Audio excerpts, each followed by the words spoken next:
We are Ole Miss Rebels. As Mississippi's flagship university, we dig deeper, see farther, work harder. We pioneered human organ transplants. We helped prove Einstein's theory of gravitational waves. We are conducting life-changing research that solves the problems of today. We are Ole Miss, transforming lives and the world. Welcome to the POMcast with Stephen Willis. Now we're going to do things a little different. We are going to provide an honest look at Ole Miss athletics for the fan, by the fan, and of the fan. That is what we do. Hell be to me. I'm just kidding. Tune in for some Ole Miss sports news. We're going to give it to you straight. Yeah, right now. The POMcast starts now. It happens now. Holy cow. Listen to me. It's starting. Well, it's going to start right about now.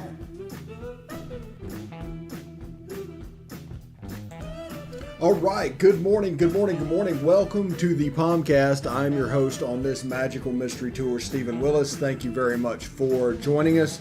I'm going to take these off real quick. I'm having a little bit of audio issue, so I can just talk to you directly today. Thank you very much for joining the show. We've got a bunch to get to. A player and a commit, first round at Major League Draft drafted. I'll tell you about that. Pro Football Focus, again, doubles down on Matt Corral. I'll talk about that. 4 commitments over the weekend. Yes, I will talk about that. And of course, you can go to therebelwalk.com. Again, that is therebelwalk.com for more information on them, but we'll hit on them a little bit today. And I will tell you about my tips and tricks about my trip to Hollywood studio yesterday, what I noticed, some observations. Now, it looks like Disney is completely back from COVID. I noticed no real thing other than the Indiana Jones Stunt Spectacular is closed, but that's going to be opening soon.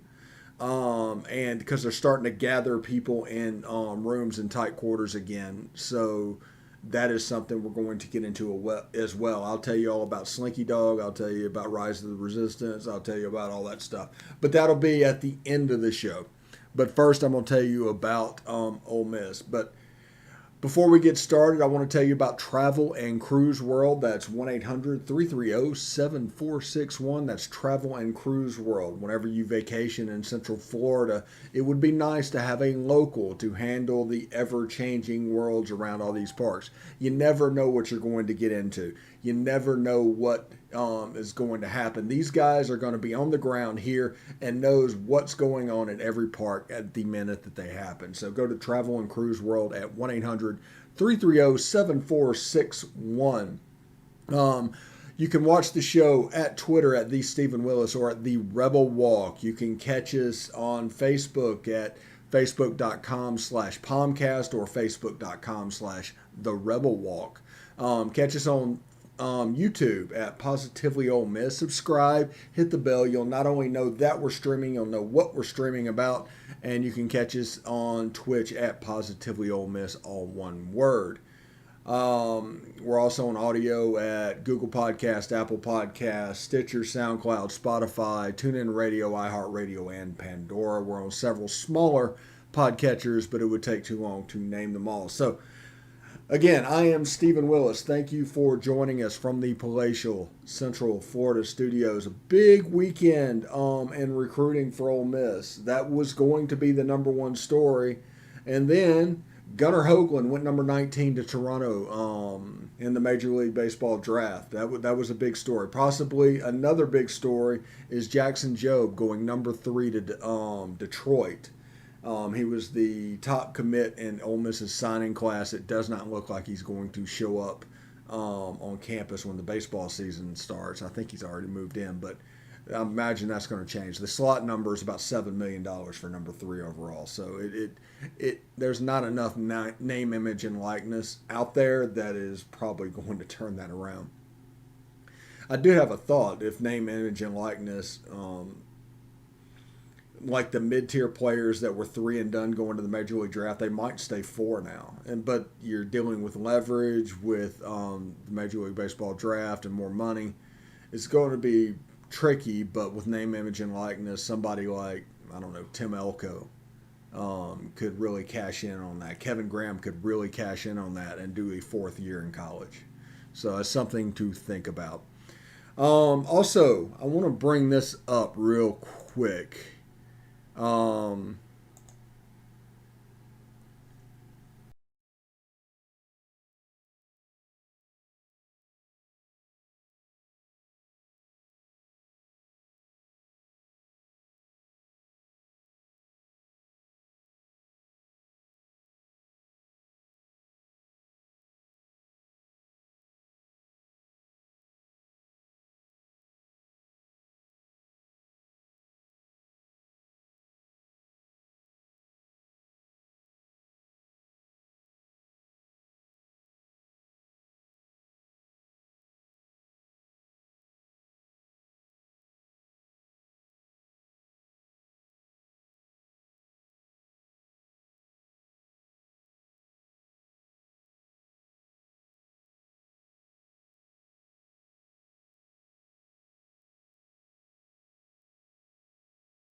The audio seemed to have dropped out there for a second, but we talked about the Matt Corral situation. We should be back now.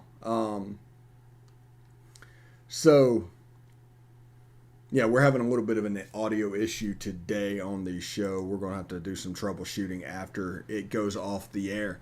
But like I said before, they're putting air raid quarterbacks and not calling them system quarterbacks. They're breaking that out for Matt Corral for some reason. Lincoln Riley, a disciple of Mike Leach. Phil Longo, a disciple of Mike Leach. All those air raid guys used to be system quarterbacks. They're not any longer. This is all just perception, and the fact that the air raid becoming normalized became an actual thing. So they figure out a way to rank them. They put Matt Corral down below. They put Spencer Rattler up above. Those guys could both, if Ole Miss wins 9 games this year, both those guys could be in New York this year. That's just my opinion. All right. 4 commitments over the weekend. Jacarius Clayton. I'm going to say Timmy Gagafian. Do not know his last name, how to pronounce it. I apologize for that if I butchered that, Timmy. But it looks like Gagafian. Preston Cushman from Clearwater, Florida, right down the road from here, right down the road from the palatial Central Florida studios, and Jeremiah Dillon from Tylertown, a transfer from Parkland Academy. So a little MAIS to Mississippi Public Schools, a little experiment being played out. So that's something to look at. And let me check and make sure I've got the audio set up so I don't go blank when I do this. I do not, so just bear with me. I'm just setting it up real quick.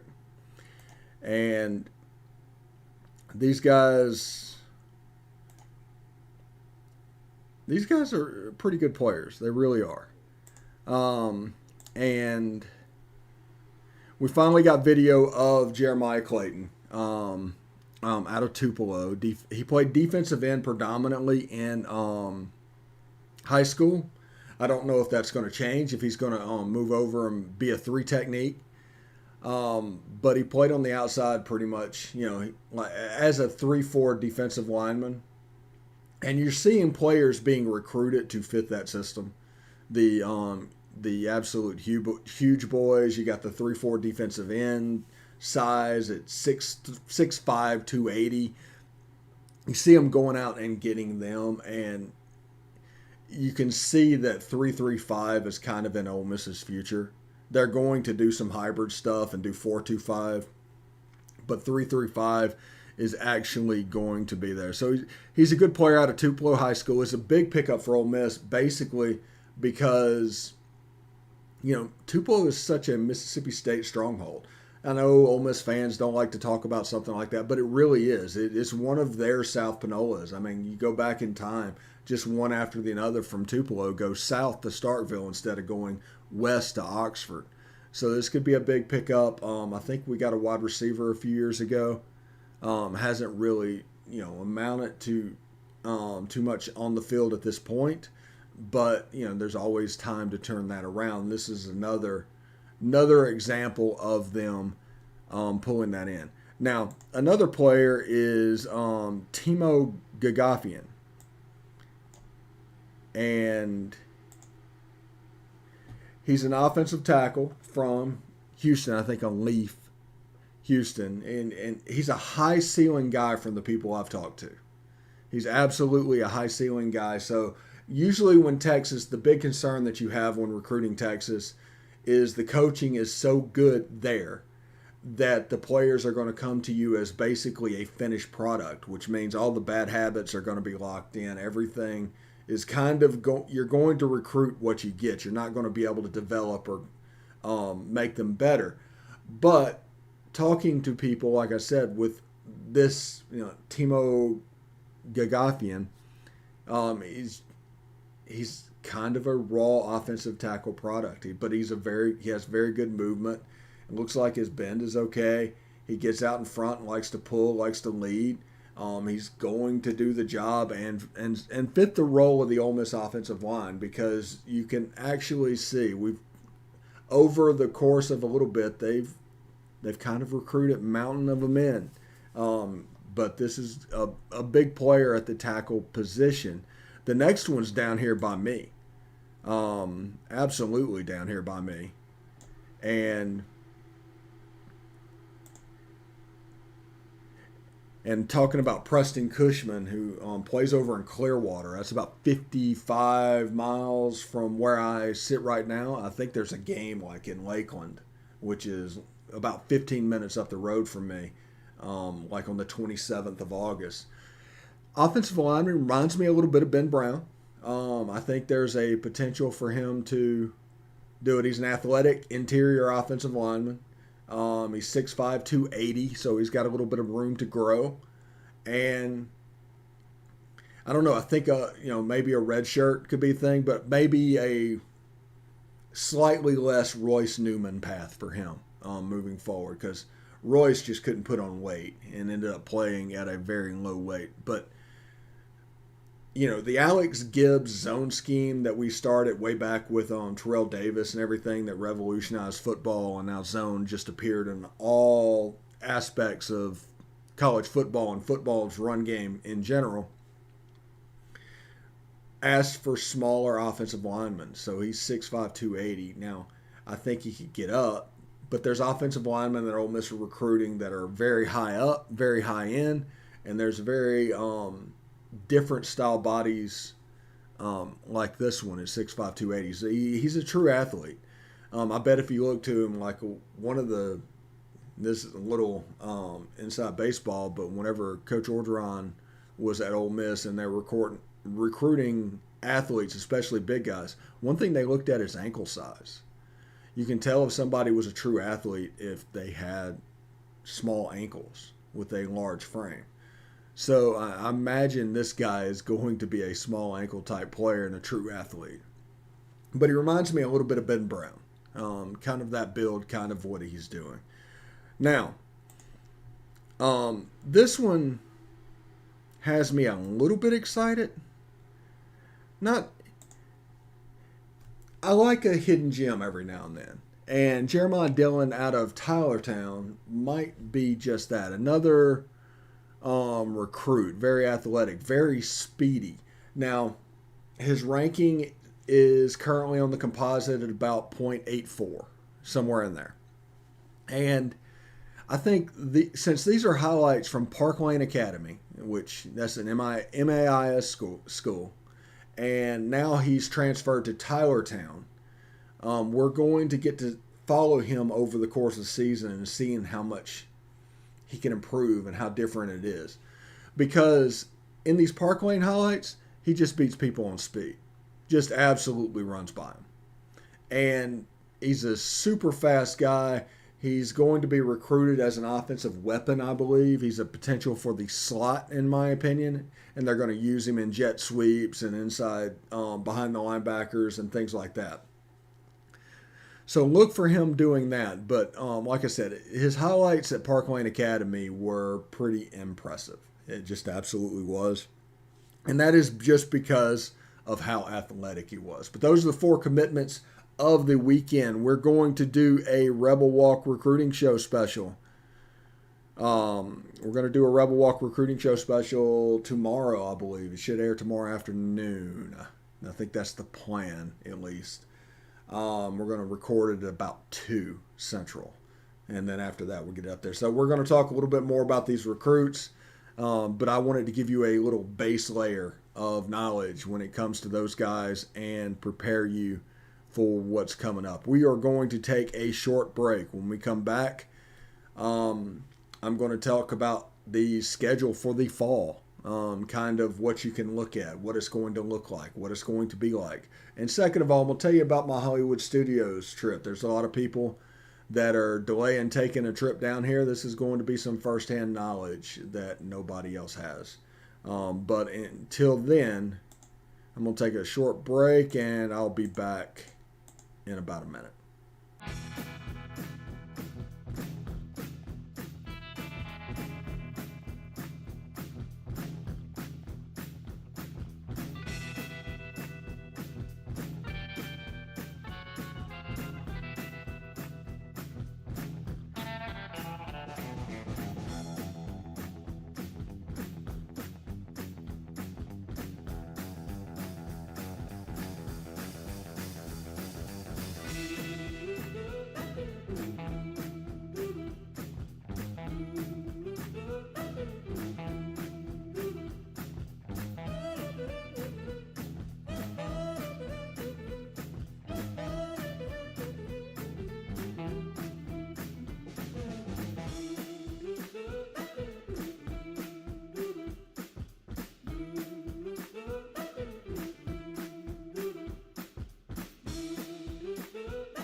All right, welcome back. As you can see, I opened up the chat. There's some people participating in the chat. I wanted to bring it up. I know I lost sound earlier today. There was something that went on. Having a little bit of an audio snafu today, but it was one of those after the show is over, we're going to hit that up as well and find out what's going on. So a little bit of an audio snafu. We might need to restart the system and things like that. It could be a computer issue. I'm not 100% sure. So this is what, before we get started, I do want to tell you about the rebelwalk.com. Evelyn and her team do a fantastic job. They provide a subscriber level experience for no money. All it costs you is your time, and boy, oh boy, is it worth it. Go over and check out the rebelwalk.com for football, basketball, baseball, pretty much anything dealing with Ole Miss that you want to see.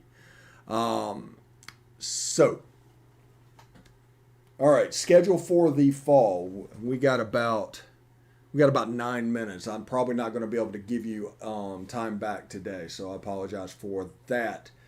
But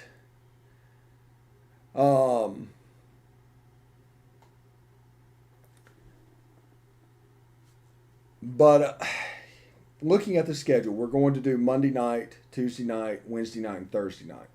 There's going to be a late night show each of those nights that's going to air on pretty much the next morning is when everybody's going to catch it, but it'll probably be live. So about 8:30 Central at night, 9:30 Eastern, we're going to do the Beast of the East. Tonight, that's going to debut, the Beast of the East. Tuesday, we're going to try and find a couple of people to do the Best of the West. These are two podcasts that I am not hosting at all. These are going to be different people, different perspectives from around the league.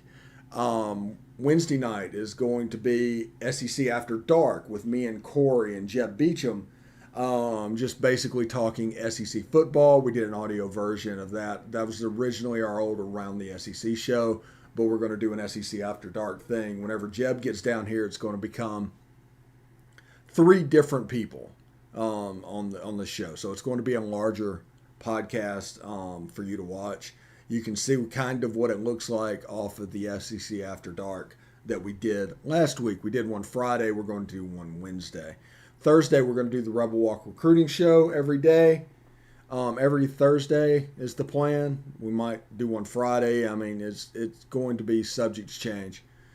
And we can learn about recruiting, especially with football, a lot of the stuff coming on. Like I said, you saw the highlights. We're going to get a different perspective from Leanne Herring to see exactly what's going on in recruiting at Ole Miss. So that's pretty cool. We're going to do a POMcast every day at this time. It's 10 o'clock Central, 11 o'clock Eastern. That's not going to change. We're going to do weekly, like sometime during the week. We're going to try and hit probably in the mid-afternoon, a Rebel baseball show. We're going to keep that going during the off season. By the way, we're not just going to do away with that. We're going to keep that going during the off season. I think we have an autopsy show basically coming up, and we're going to talk about the draft a little bit and things like that. We're going to try and do a basketball show, maybe with Trevor Oxley, get that up and running, and stuff like that. We're going to feed the content, as like they say on the J-Boy show, win the water cooler. So we're going to have different attitudes and different perspectives about all range of sports, Ole Miss fans and not Ole Miss fans, so you'll know exactly what's going on. So it's going to be pretty cool. That's my goal. We'll see what it actually looks like. And on top of that, we have all the Rebel Walk stuff, all the previews, all the reactions, Monday morning quarterback that we're going to do during football season. That's just a working title. We're thinking about doing other things that we can expand to and to include your whole experience. And we're thinking about doing a Grove show, a tailgating show. What's going on, where you at? Because, we can remotely attach, but we don't know what the internet would look like in the Grove. That could be a problem if we promise that. So that is the idea with the show. But, I mean, it should be a lot of fun. But like I said, win the water cooler, for the fan, by the fan, all that stuff. Ole Miss football, right here. Ole Miss basketball, right here. Ole Miss baseball, right here. Ole Miss non-revenue sports, right here. We're actually trying to find, hook it up to where we can do a weekly, 5-minute show, 10-minute show on non-revenue sports. Give them a little bit of due. So it's going to be a big time on this channel, and we just appreciate everybody tuning in with the huge numbers that we've gotten over the last couple of months. So that is absolutely great. So thank you. And also Hollywood Studios, before I get out of here, I think I got, how long do I got? About 5 minutes. Hollywood Studios, Disney is as close to pre-COVID back as Disney has been. Other than people wearing hoodies in July at Disney, which shows bad decision making and potential psychopath tendencies. It all worked out pretty well. The only thing that really wasn't open at Hollywood Studios was the Indiana Jones Stunt Spectacular, where I guess they didn't want to put 10,000 people together, and that's fine. But they are starting to coalesce them like a Mickey and Minnie's Runaway Railway or Rise of the Resistance, where you all just stand up in a room. Before we start and get going, Rise of the Resistance, the most immersive ride that I've ever been on at a theme park, period. It's the first time I rode it. It was fantastic. It just gets you into that universe. They do a fantastic job. You think it's over, you get in there and you ride it, and they have their little Star Tours thing at the beginning, and you're like, was that the ride? No, you've been tractor beamed, and you get pulled in a little bit more into that immersive experience on top of a Star Destroyer. So it's pretty cool. Really interesting to see some of their things that they have there. I mean, it's neat. It really is. I really like Mickey and Minnie's Runaway Railway. Both it and Rise of the Resistance uses the same ride technology. So it was pretty cool.